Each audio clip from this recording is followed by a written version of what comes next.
Hello दोस्तों, welcome to UPSC point. दोस्तों, क्या आप जानते हैं कि हमारे भारत में कई तरह के संरक्षित क्षेत्र हैं, जैसे राष्ट्रीय उद्यान, वन्यजीव अभयारण्य और बायोस्फीयर रिजर्व। लेकिन क्या आपको पता है कि इन तीनों में क्या अंतर है? आज हम इन तीनों के बारे में विस्तार से चर्चा करने वाले हैं। इसमें हम ये समझेंगे कि कौन किसके अंदर आता है और इन तीनों के सुरक्षा के नियम कैसे अलग अलग हैं। तो चलिए शुरू करते हैं। सबसे पहले हम बात करते हैं राष्ट्रीय उद्यान के बारे में, जिसमें हम समझेंगे राष्ट्रीय उद्यान क्या होता है। तो दोस्तों, राष्ट्रीय उद्यान पूरी तरह से संरक्षित क्षेत्र होता है जहां किसी भी इंसानी गतिविधि की अनुमति नहीं होती।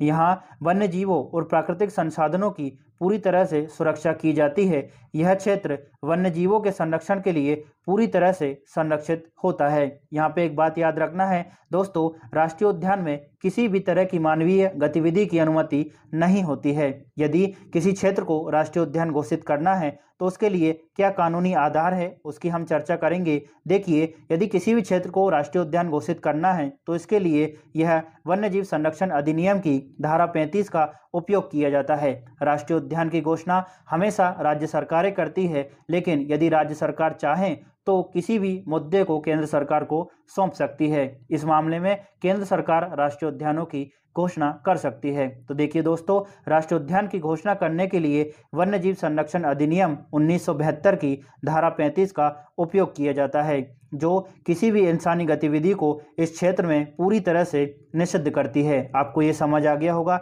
कुछ उदाहरणों की बात करते हैं राष्ट्रीय उद्यान की, जिसमें प्रमुख है जिम कॉर्बेट राष्ट्रीय उद्यान, जो कि उत्तराखंड में है। इसके बाद कान्हा नेशनल पार्क, जो कि मध्य प्रदेश में है। दोस्तों, आपको यहाँ पर बता देता हूँ, हमने टोटल जितने भी राष्ट्रीय उद्यान हैं वर्तमान स्थिति के हिसाब से 106 राष्ट्रीय उद्यान हैं, उनको डिटेल से कवर किया है। यदि आप चाहें तो उनको देख सकते हैं, जिसके लिंक वीडियो के डिस्क्रिप्शन में आपको मिल जाएगी। राष्ट्रीय उद्यान के बाद हम बढ़ते हैं वन्यजीव अभयारण्य की ओर, जिसमें हम जानेंगे वन्यजीव अभयारण्य क्या होते हैं। दोस्तों, वन्यजीव अभयारण्य एक ऐसा क्षेत्र होता है जहां जंगली जीवों जैसे कि पशु, पक्षी, सरीसृप को सुरक्षित और संरक्षित किया जाता है। इन अभयारण्यों में जानवरों को शिकार करने, पकड़ने और नुकसान पहुंचाने से बचाया जाता है, ताकि वे अपने प्राकृतिक आवास में रह सकें और अपनी जनसंख्या को बढ़ा सकें। यहाँ पे एक बात याद रखना है कि वन्यजीव अभयारण्यों में मानवीय गतिविधियों पर कुछ प्रतिबंध होते हैं। देखिए दोस्तों, हमने हाल ही में राष्ट्रीय उद्यान को देखा है, वहां पूरी तरह से प्रतिबंधित कर दिया जाता है मानवीय गतिविधियों को। लेकिन वन्यजीव अभयारण्यों में कुछ प्रतिबंध होते हैं, मतलब पूरी तरह से यहाँ पर प्रतिबंध नहीं होते। कुछ गतिविधियों की यहाँ पर अनुमति होती है, जैसे पर्यटन और शिकार। इसी के साथ साथ स्थानीय लोगों को कुछ प्राकृतिक संसाधनों के उपयोग करने की भी वन्यजीव अभयारण्यों में अनुमति होती है। तो आपको इतना समझ आ गया होगा, राष्ट्रीय उद्यान में पूरी तरह से प्रतिबंध लगा दिया जाता है, जबकि वन्यजीव अभयारण्यों में पूरी तरह से प्रतिबंध नहीं होता। कुछ और बात करते हैं।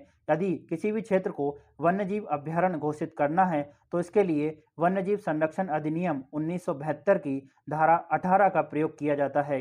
हमने राष्ट्रीय उद्यान में देखा, वहां धारा 35 का उपयोग किया जाता है और वन्यजीव अभयारण्य में धारा 18 का प्रयोग किया जाता है। इसके उदाहरणों की बात करें तो दोस्तों, पाखुई अभयारण्य, जो कि अरुणाचल प्रदेश में है। इसके बाद है काजीरंगा अभयारण्य, जो कि असम में है। तो आपको राष्ट्रीय उद्यान और वन्यजीव अभयारण्य समझ आ गया होगा। इसके बाद एक चार्ट बनाएंगे जिसमें हम राष्ट्रीय उद्यान, वन्यजीव अभयारण्य और बायोस्फीयर रिजर्व को शामिल करेंगे, ताकि आप तुलना कर सकें और आपको अच्छे से समझ आ सके।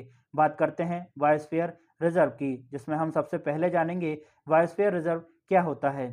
बायोस्फीयर रिजर्व एक विशाल क्षेत्र होता है जिसे वन्य जीवों, प्राकृतिक संसाधनों और इंसान के जीवन को संतुलन बनाए रखने के लिए बनाया जाता है। दोस्तों, बायोस्फीयर रिजर्व एक विशाल क्षेत्र होता है, इसी वजह से इसके अंदर आपको राष्ट्रीय उद्यान और वन्यजीव अभयारण्य भी देखने को मिलेंगे। जैसे एक विशाल क्षेत्र है, उसके अंदर किसी एक हिस्से को राष्ट्रीय उद्यान का दर्जा दे दिया गया और उसी के पास में एक हिस्से को वन्यजीव अभयारण्य भी घोषित कर दिया। इसी वजह से बायोस्फीयर रिजर्व के अंदर वन्यजीव अभयारण्य और राष्ट्रीय उद्यान दोनों आ सकते हैं। जैसे इसको उदाहरण से समझिए, नीलगिरी बायोस्फीयर रिजर्व है, ठीक है, उसके अंदर साइलेंट वैली राष्ट्रीय उद्यान है और दूसरा आपका अभयारण्य देखने को मिलेगा नीलगिरी बायोस्फीयर रिजर्व में, जिसका नाम है वायनाड वन्यजीव अभयारण्य। तो आपको समझ आ गया होगा कि बायोस्फीयर रिजर्व एक विशाल क्षेत्र होता है, उसके अंदर आपको राष्ट्रीय उद्यान और वन्यजीव अभयारण्य भी देखने को मिल सकते हैं।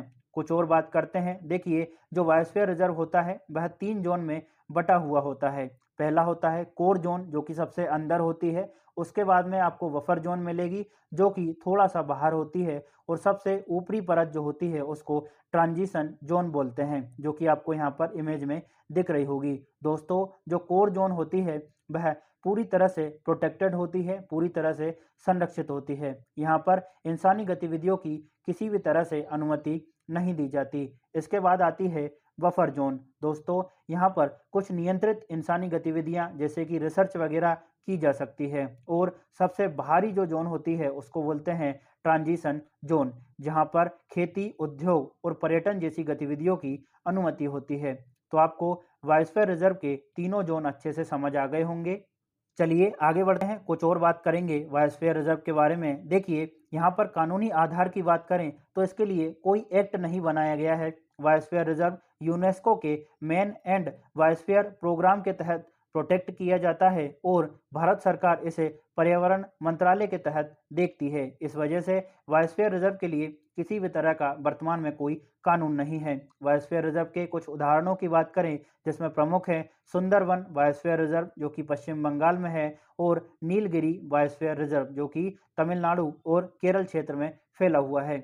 चलिए अब इन सब को तुलनात्मक रूप से अंतर करके देखते हैं, ताकि आपको और अच्छे से समझ आ सके। देखिए दोस्तों, ये राष्ट्रीय उद्यान, ये वन्यजीव अभ्यारण्य और ये है बायोस्फीयर रिजर्व। तीनों के प्रोटेक्शन की बात करें, संरक्षण के स्तर की, तो सबसे ज्यादा संरक्षण मिलता है राष्ट्रीय उद्यान में। ठीक है, यहाँ पर किसी भी तरह की इंसानी गतिविधि की अनुमति नहीं होती। इसके बाद वन्यजीव अभ्यारण्य थोड़ा सा कम प्रोटेक्टेड है, जहाँ पर कुछ इंसानी गतिविधियों की अनुमति होती है। और बायोस्फीयर रिजर्व 3 जोनों में विभाजित है। तीनों स्तर पर अलग अलग तरह से संरक्षण किया जाता है। उद्देश्य की बात करें तो दोस्तों, राष्ट्रीय उद्यान का उद्देश्य प्राकृतिक और वहाँ के जानवरों की सुरक्षा है, जबकि वन्यजीव केवल जानवरों की सुरक्षा पर विशेष रूप से जोर देता है। और बायोस्फीयर रिजर्व जानवरों, इंसान, जो मानव विकास है उसके संतुलन पर बल देता है। तो इतना आपको समझ आ गया होगा। कुछ और तुलनात्मक अध्ययन करते हैं। कानूनी आधार की बात करें तो दोस्तों, राष्ट्रीय उद्यान वाइल्ड लाइफ प्रोटेक्शन एक्ट 1972 की धारा 35 के तहत बनाया जाता है। अगर हम वन्यजीव अभ्यारण्य की बात करें तो यह वाइल्ड लाइफ प्रोटेक्शन एक्ट, जिसको हम वन्यजीव संरक्षण अधिनियम भी बोलते हैं, उसकी धारा 18 के तहत घोषित किया जाता है। लेकिन बायोस्फीयर रिजर्व के लिए किसी भी तरह का अभी अधिनियम नहीं है। यह यूनेस्को के मैन एंड बायोस्फीयर प्रोग्राम के तहत घोषित किया जाता है। कुछ उदाहरणों की बात करते हैं तो दोस्तों, राष्ट्रीय उद्यान में जिम कॉर्बेट और कान्हा राष्ट्रीय उद्यान इसके कुछ प्रमुख उदाहरण हैं। यदि हम वन्यजीव अभ्यारण्य के उदाहरणों को देखें तो उसमें पाखुई और काजीरंगा वन्यजीव अभ्यारण्य आपको देखने को मिलेगा। और बायोस्फीयर रिजर्व के उदाहरणों में आपको सुंदरवन और नीलगिरी बायोस्फीयर रिजर्व देखने को मिलेगा। दोस्तों, हमने पूरी तरह से सारे राष्ट्रीय उद्यान कवर किए हैं। यदि आप चाहें तो उनको देख सकते हैं। तो दोस्तों, अब आपको समझ आ गए होंगे कि वन्यजीव अभ्यारण्य, राष्ट्रीय उद्यान और बायोस्फीयर रिजर्व में क्या अंतर होता है। जहां वन्यजीव अभ्यारण्य में मानवीय गतिविधियों की अनुमति होती है, वहां सीमित रूप से मानवीय गतिविधियां चल सकती है। वहीं राष्ट्रीय उद्यान में पूरी तरह से संरक्षित और सुरक्षित एरिया होता है। और बायोस्फीयर रिजर्व एक विशाल क्षेत्र होता है, जिसके अंदर राष्ट्रीय उद्यान और वन्यजीव अभ्यारण्य भी शामिल हो सकते हैं। इसी में वन्यजीवों, इंसानों और प्रकृति का संतुलन बनाए रखने का प्रयास किया जाता है। आशा है कि आपको यह जानकारी काफी सहज और समझने में आसान लगी होगी। यदि वीडियो अच्छी लगी हो तो लाइक, शेयर और सब्सक्राइब जरूर करिएगा। साथ ही बताएं कि आप अगली वीडियो किस टॉपिक पर चाहते हैं। Thank you.